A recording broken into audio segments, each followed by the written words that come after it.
Hi, it's me again with Corel Tips and Tricks. Somebody asked me a really good question.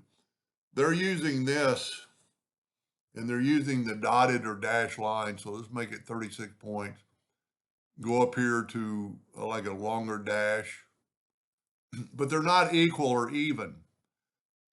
It normally works when you're doing a square, but if you hit F12 on your keyboard and go right here to fix dashes, this particular time it worked pretty close, but this one looks to be shorter than that one. So it's not a perfect remedy. Let's just check it out. And because it's a line, I got to go from edge to edge. That one's 2.46. See, that one's 2.65. So they want equal lines. The best way to do it, go up to make your ellipse, hit P. Let's make it that 36 points. Let's take a 2-point line and hit P, and let's rotate it 10 degrees. And then Control D and make a duplicate. So you could, whatever size you wanted, you could rotate that to whatever.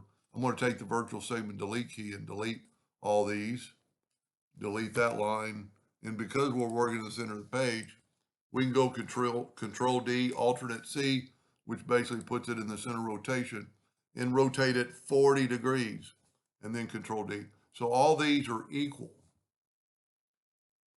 That's the best way to do it. The other, just a little tidbit, if you wanted to go Control D, alternate C, and rotate it 20 degrees, you could make that one blue, and then Control D. Well, that's why I don't like Control D. Control D, alternate C, and rotate it another 20 degrees or 40 degrees. I guess it'd be 60 degrees. Control D, alternate C. Well, I already had 20, so it needs to be 60, and then Control D. So you got alternating line, but you could do that several different ways.